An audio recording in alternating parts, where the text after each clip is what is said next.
Yeah, you're welcome. The last time we were together, we were trying to exhaust the final things that the post-structuralists were trying to posit as the weaknesses of structuralism.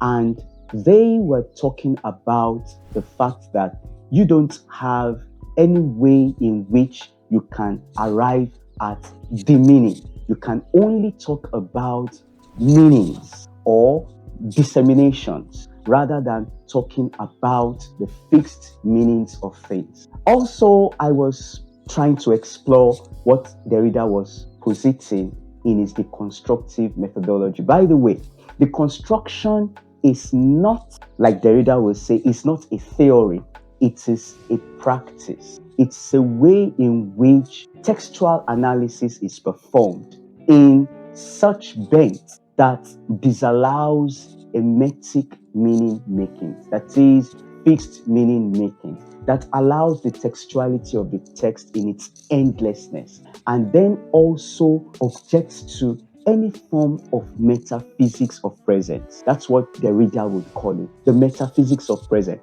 That presence is made metaphysical when certain social practices that are hegemonized by the visible and invisible authorities that guard society or that guard an institutional practice or that guard a particular field of knowledge would want to make such as the reference of what they will, by extension, posit as the meaning. So when we talk about the metaphysics of presence in Derridian terms, we are talking about the idea of the already known, assumed anyway, already known things that society has been given and that circulates within society. Something that a Marxist critic, Louis Althusser, would call ideological state apparatuses. You have these things within society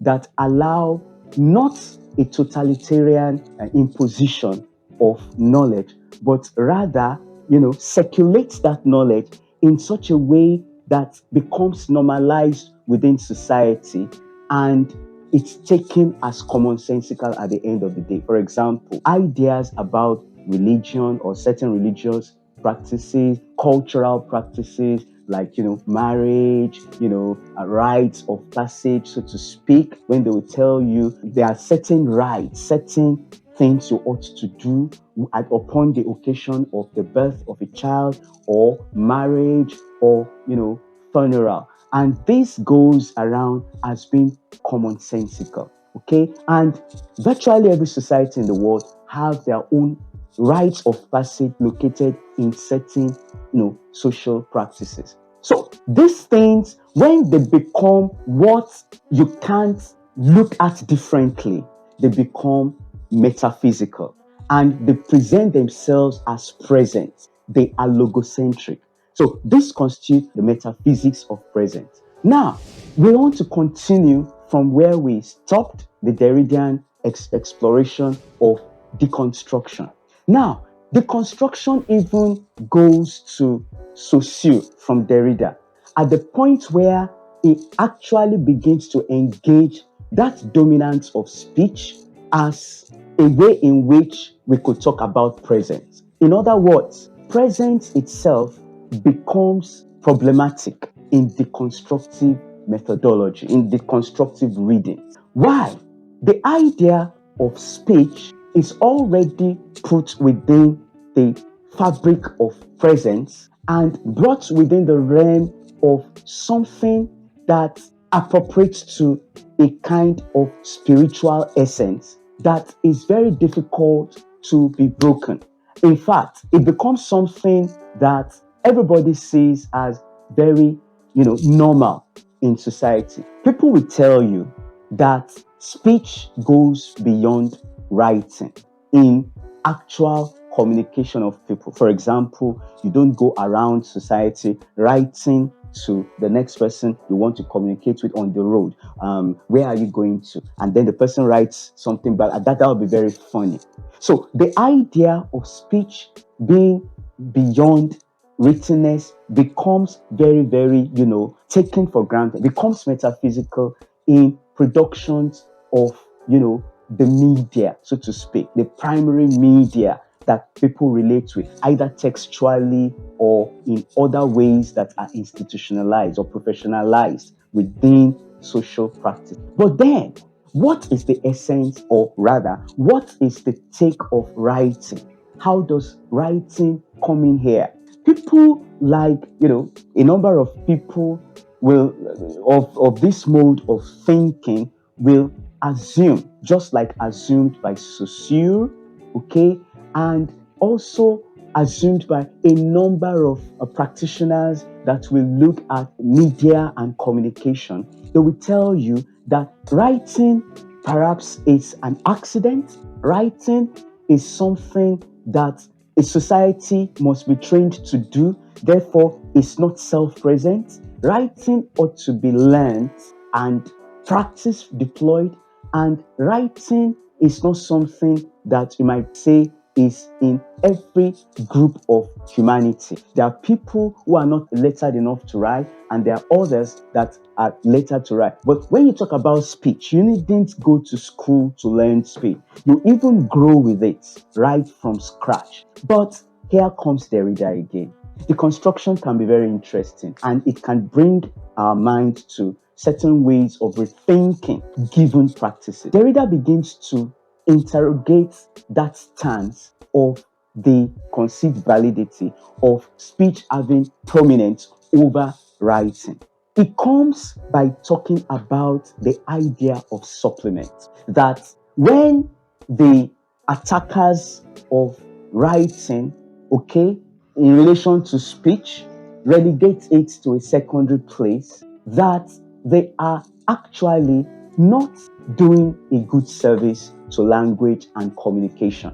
The idea of these people will be that writing is just a supplement to speech. But here comes Derrida. By supplement, according to Derrida, you are actually referring to where the richness of the original that has lost something that it ought to be made, it ought to become whole, okay, where that original has lost something that should make it whole. Therefore, the supplement is needed. The supplement is not needed where the original is whole, meaning that the reservoir of completeness, ironically, rests in writing. And writing becomes not just what you call a copy, it is actually what allows the fullness of what it complements. By extension, that fullness is already embedded in writing. Writing, therefore, becomes at once a copy of speech and at the same time the reference of speech, of speech completeness. By extension, writing stands middle way of actually harmonizing things. We might say along that line that writing becomes something that harmonizes the body of eventual successful communication. And by saying that, Derrida is deconstructing the locus, the location, okay, of, the idea of presence and the juridical spirituality of speech over writing.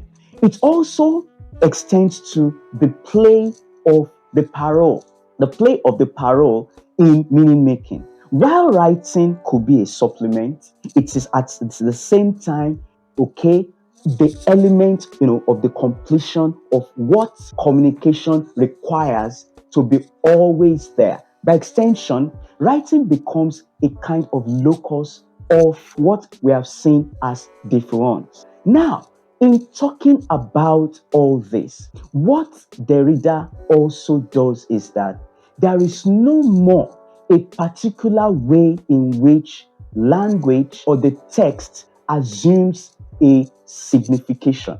There is no way in which we have a signified that can be actually identified in its textual semantic meaning. Rather, Derrida privileges what he calls metaphor. That meaning, textual meaning, is metaphorical. Textual meaning, therefore, it's a play of imagery. It's a play of how subjectivities align to the production of meaning and how they circulate within the whole field of signification. Now, taking this beyond literature, by the way, we must realize that a number of these post-structuralists did not come from literature.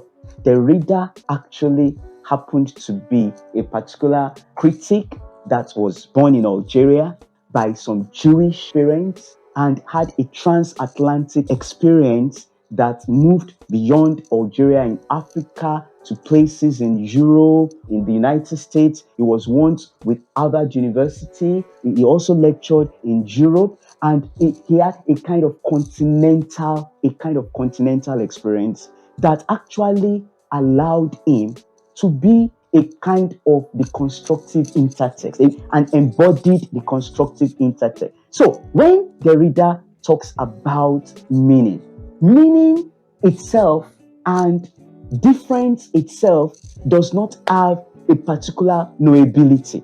It has to do with experiences, patches, and networks of relationships between signs or among signs that bring about the heterogeneity of how we present things. Now, along that line, Derrida didn't actually start his career, looking at literature. He happened to be a philosopher, just like Michel Foucault. These people didn't actually have their location coming from literature.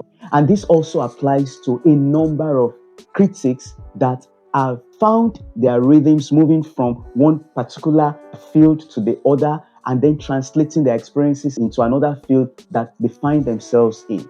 Now, in this context, we discover that deconstruction is applicable to any social construct, any social phenomenon, any cultural production, any political engagement. It is useful in knowledge production of several ways and applicable to a number of them. We can deconstruct political activities. We tried to deconstruct democracy, the last lecture, that even democracy itself depends on a logocentric idea. If we are forever looking at a model, a particular model from the West, even the West doesn't have a particular democratic model. There's a difference with the American system of democracy, different from what you find in the UK.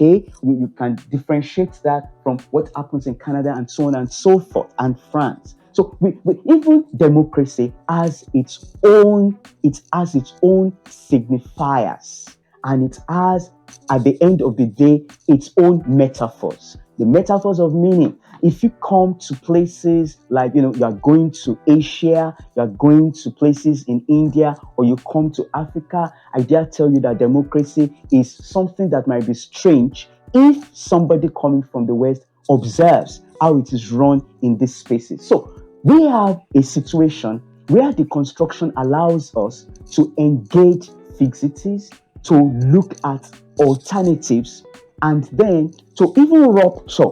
Now, alternatives or some other things you are seeing don't even stop there. It is an eternity of ruptures. So that deconstruction does not posit a kind of situation where you have something hermetic and all that. It's just like relating to further elements that are within the scope of post-structuralist reading. I'm back to Roland Barthes again. Barthes and some other critics began to privilege the idea of the intertext. The intertext is a network of texts that become part of a particular singular text we are observing. Let me come this way. The intertext is a network of texts that might not be obvious within the primary text you are looking at, but they are embedded. For example, in producing certain literary works, let's say we are looking at back to certain references we have been making for some time. We are looking at, let's say, Alex Haley's Roots, or you are looking at Chinua Achebe's Things Fall Apart, you will find out that what makes those texts are not just things fabricated by these authors, but they are networks of certain social practices embedded in those texts or ideological foregroundings that are also inscribed in those texts, or even the language use, okay, of a particular generation or of a particular author or a genre that is mixed up one way or the other to make up, okay, the heterogeneity of that text, the textuality of that text, so that the text textuality is a signification, if you like, of its intertextuality, the textuality of the fact that the language used there was not produced by the author or the people, involved in that artistic practice, but they have definitely borrowed from society, borrowed from a particular age of society. You'll find out that for all William Shakespeare wrote, his English is not like what we find in contemporary literature that are produced in the English language, even though certain authors might want to ape certain kinds of artistry that Shakespeare puts in place, so that we have an input of unconscious textual signifiers that make up a particular text. That allows the construction to be very, very robust. That allows any text to be deconstructible. And we can as well say that if we take politics as a social text, we take film as another text, we take drama as another text, we take music as another text, we take all forms of significations, fashion, okay, dance, and all that as textual practices, you are never going to find a holistic one. You are only going to be finding parchments, strands, peculiarities, which are changeable, which can be appropriated in further productions of eternal productivity. I want to come to a very interesting post-structuralist called Michel Foucault, and I'll be just fast about this. Foucault is another person who takes post-structuralism into the field of the origins of concepts, the origins of ideas, the origins of institutions, the origins of several practices or several disciplines like science, like medicine, like correctional facilities, and so on and so forth, to bring about what is the logocentric, that is, the stabilized notions, of presence in those fields, and try to look at how these things can be teased out, looked at differently by disentangling them. Along that line, you find out that the career of Michel Foucault goes into issues that have to look at the origins of discipline in the West and how this has become unconsciously translated into Western metaphysics of the legal system and the like, and how it becomes an act of violence to break this kind of hegemonic violence, which Jacques Derrida calls epistemic violence, because it takes a violence of knowledge production to make something very much normalized, circulated, and taken as common sense within a particular group of people or a particular practice of institutions or knowledge production. Along that line, Foucault's career, intersects things like looking at the formalization of sexuality and how this is becoming problematized in contemporary forms that tries to look at difference of sexuality. He has been able to look at how the clinic started and how it becomes a kind of institutional practice that its own metaphysics of presence might need to be engaged by other viewers, other future histories, okay, other critics, and some other societies. Foucault has also helped us to look at even how discourses become, loci of knowledge production and institutional practices, like in the academia, okay, in legal systems, and so on and so forth. For example, let's come to literature. If we were to look at Foucault's The Order of Discourse, one of his best essays ever written. If I understand, he delivered that text during the occasion of his inaugural lecture. You will discover that Foucault begins to look at how knowledge is politicized, taken by a group of privileged knowledge producers within certain fields, and it is domesticated into a discourse that is taken for granted as the normal thing, that at the end of the day produce commentaries, they construct disciplines and sides of knowing, and at the end of the day, errors of discourse, discursive errors, are not actually errors that are produced because they have illogical presentations or they lack rationale. No. Discursive errors become those productions of knowledge that are dissimilar to the hegemonic one. So that, for example, in LSW here, as we try to engage written literature as circulated by the logocentric production of the literary, coming from the post-enlightenment moments of world literary practices today, and we are saying that literature is multimodal. Literature can be oral, literature might not have to be written, literature can be spontaneous, literature can be realized on the streets by people who produce it and produce it in form of rapping by the road, or slangifying, as a friend of mine, a particular critic puts it, when you begin to look at certain registers within certain productions within hip hop. And then you look at how literature is produced when you look at dialogues on Facebook, or you look at blogs, or you look at text coming from Twitter and the like. You find out that we are actually in the context of discourse, as Foucault puts it, we are actually prompting what might be referred in Foucault's reading as discursive errors, errors that are seen within discourse. That doesn't mean that what we are saying might not be projectable as literature, because it stands to reason that actually the academia might have stolen poetry from the people, just like Benjamin Zephaniah, unfortunately, the late Black Britain slam poet, rapper, and the like, was contending that poetry had been taken away from the people, from the streets, and then it's time to return poetry to the people. When you allow them to rap or to do slam poetry, to use their creolized languages apart from English and all that, and bring in performance into it, it's time to return literature to the people.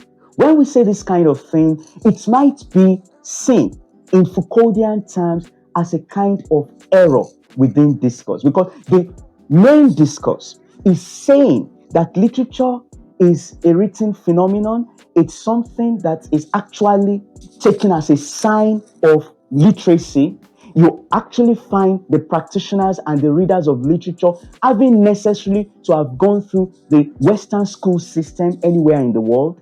And the zenith of the practitioners of literature will be within, the academia, the university, will be within agencies that publish these books, and then price systems that allocate status to some writers as being different from others. In other words, this kind of thing might be ways in which we find what we can call a kind of literary colonialism, or we can call a kind of colonialist unconscious of literature. So that Foucault gives us a paradigm of post-structuralism that can actually engage certain settled phenomena that are within the practices of knowledge production, okay, and systems of within institutions, and a number of things like that. We can deploy it in science, in religion. We can do a deconstructive reading or another form of post-structural reading of artwork, photography, okay, gender, sexuality, and so many other things like that. Now, let's try to attempt some strengths and weaknesses of poststructuralism. One, poststructuralism has been very useful in breaking down fixed locations of the given, of the impenetrable, of the signified, and allowed a democratization of knowledge production, of textual meaning, of various cultural significations. Number two, post-structuralism has been helpful in projecting silenced voices, silenced discourses, and it has been useful in problematizing, okay, fields that are taken for granted, or knowledges that are taken for granted, or traditions that are taken for granted, or historiographies that are taken as the history, okay, as having other silenced areas we can interrogate. By extension, post-structuralism has been useful to the stretching and the breaking of boundaries, taking away stability into the realm of metaphors, taking away, essence to the context of performance, of performativity, taking away, work to the realm of text, taking away the idea of meaning to the idea of staging. And when you stage, you never really have, a particular thing you stage on any theater. It keeps changing. So post-structuralism has allowed a kind of multiple ways of looking at things, of looking at the world, and of looking at cultural practices and institutional productions. Post-structuralism also has given more input into a number of fields in the humanities, in the social sciences. It has been useful in the sciences, okay, in the social sciences. It has been useful in a number of fields, useful in government and governance. Now let's attempt what we can call its possible flaws. One, post-structuralism seems to forever de-emphasize the place of what we can call fixed location, not in the emetic sense, but in the context of the recognition of certain givens that might be very fundamental to identities that view themselves as different from others. And by extension, it also seems to downplay the seriousness of certain discursive productions that might seem to appear fixed, but actually are relating to certain transgressions or oppressions, totalitarianism, essentialism, coming from some dominant discourses. For example, when we talk about textual practice and we identify things like post-colonial literatures or literatures that are, deconstructing colonialist ideas, colonialist grand narratives. Can you say that this is out of place? No. To a very great extent, like we said some lectures away, texts themselves can be forms of theorizing. And you don't theorize when you don't have difference.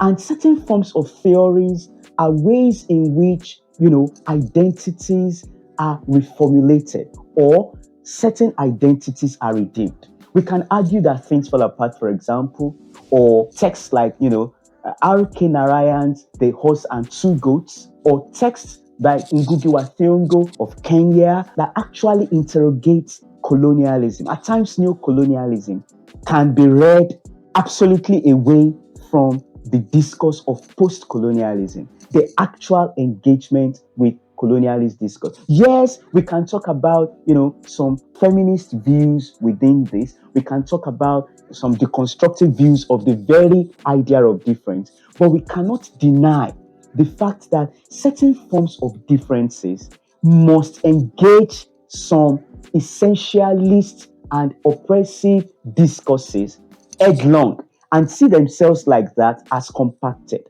The author also can be problematic when we posit the author entirely within a post-structuralist structure. For example, within Africa, there have been allegations that there can never be the death of the African author. Somebody like Odia Ofeimu, for example, a particular critic within the African literary universe and a poet, has alleged that you can never have the death of the African poet as an author. Why? Because at times the author, the poet of an African origin, who is giving us a post colonial reflection, might actually be embodying the segments and the ideas of a group of oppressed identities. In other words, the author might be a kind of metonym of a whole universe of difference that is coming against a particular location that is deemed oppressive. So that the death of the author might not always be an instant. Another thing about that is that, to some extent, the author might be a particular culture. That is, when you talk about a particular text, we can say this comes from the production of this particular people. So if the author is seen as necessarily a person, it might be mistaken. The author can even be an embodiment of a group of people who are recognizable and who are seen in their own, cultural context within a multicultural domain as reflecting what is peculiar to them, bringing up agency, and actually signifying their difference within a universe of other forms of discourses, especially against a particular known hegemonic discourse that might be silencing the wants of the other. Ladies and gentlemen, it's been nice talking again with us in terms of discussing post-structuralism. Please make sure you subscribe to this channel. More lectures are coming in several fields. Make sure you share it and make sure you like it. Thank you very much.